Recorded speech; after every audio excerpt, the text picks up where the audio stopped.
Une seule chose te manque. Va, vends ce que tu as et donne-le aux pauvres. Alors tu auras un trésor dans le ciel. Puis viens et suis-moi.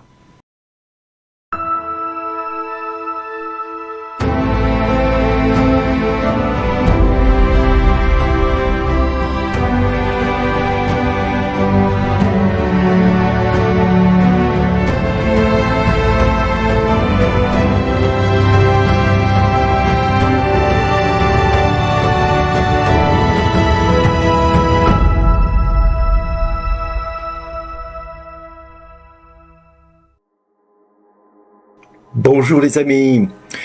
Oui, va, vends tout ce que tu as et donne-le aux pauvres, puis viens et suis-moi. C'est en tout cas ce que Jésus essaie de nous faire comprendre ce matin. Ou essaie-t-il de nous dire que la richesse n'est pas bonne pour l'homme? Essaie-t-il de nous dire que peut-être si nous sommes riches financièrement, c'est un obstacle pour le suivre? Alors effectivement, on peut parler de manière un petit peu hâtive et penser que c'est effectivement ce que Jésus a essayé de dire. Mais quand on relit en détail tout ce qu'il a dit et tout au long de son évangile, il n'avait rien contre les riches. Même à la limite, c'était pas un problème que les gens soient riches. C'est de ce qu'ils faisaient de leur argent qui était peut-être par moment un problème. Nous avons dans notre vie aujourd'hui autour de nous des personnes qui sont plus ou moins fortunées et plus ou moins aisées financièrement. Est-ce que pour autant ça en fait des ennemis à ce que nous sommes et à ce que nous vivons? Pas du tout. Même à la limite, je dirais que connaître quelqu'un qui a du pouvoir, avoir de l'influence ou avoir des moyens financiers peut devenir utile à un moment ou à un autre de notre vie. Mais est-ce que Jésus attendait cela de cet homme? Non. Ce que Jésus essaie de faire comprendre, c'est qu'on ne peut pas servir deux maîtres. Il le dira dans l'évangile de Matthieu, on ne peut pas servir deux maîtres, l'argent et Dieu. On ne peut pas servir le pouvoir et l'humilité. On ne peut pas servir l'orgueil et l'humilité. On ne peut pas servir l'iniquité et l'humilité.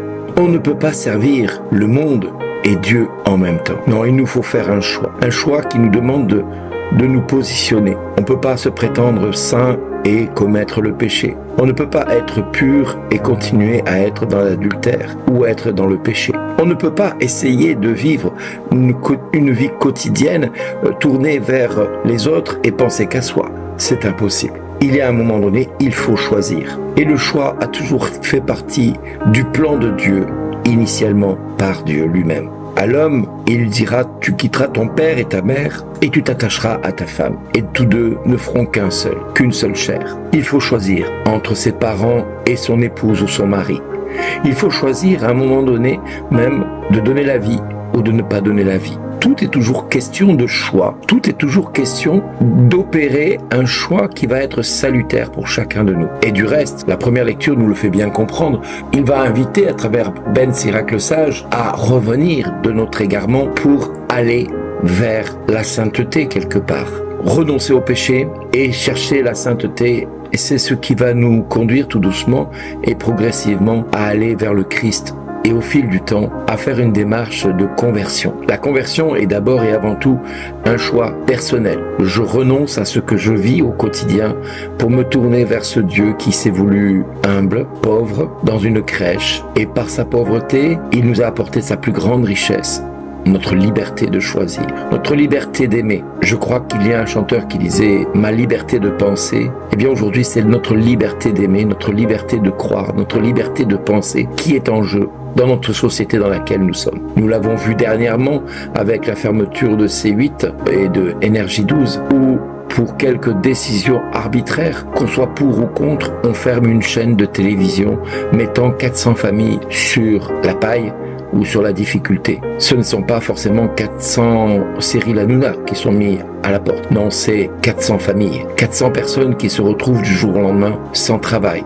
Alors qu'on soit pour ou contre Cyril Hanouna ou pour ou contre C8, là n'est pas la question. Nous voyons que l'homme a été capable de décider de faire le mal, de faire le tort à ces 400 familles, ne pensant qu'à une seule chose, une idéologie derrière qui veut se rendre punitive parce qu'on ne pense pas comme elle. Et attention, nous sommes dans une phase ascendante dans cette manière-là.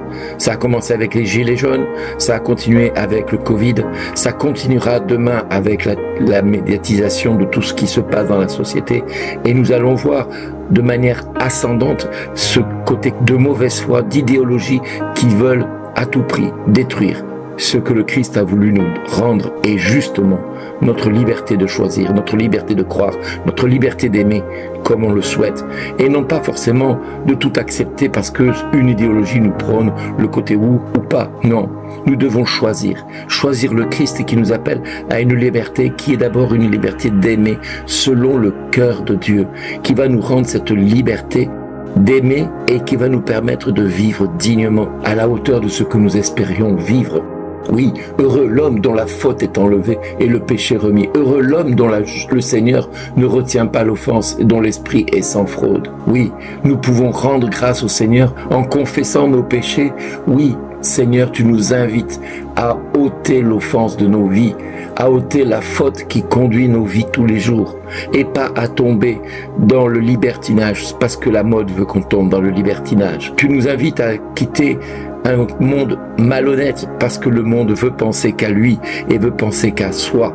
Non, le Seigneur nous invite de vendre tout ce qui peut nous corrompre, tout ce qui peut nous pourrir la vie, tout ce qui peut nous empêcher d'exister dignement selon le cœur de Dieu. Et de faire un choix, de tout quitter pour le suivre. Et là, Jésus peut nous dire à chacun de nous et à chacune de nous, parce que nous aurons fait le choix de le suivre, lui, quel que soit le prix à payer. Aujourd'hui, de ne pas commettre d'adultère, de ne pas commettre de meurtre, de ne pas commettre de vol, de ne pas commettre de faux témoignages, de ne faire de tort à personne, d'honorer son père et sa mère. Oui, tout cela, ce sont des commandements qui pourraient passer banals dans l'ensemble de ce qu'ils sont individuellement.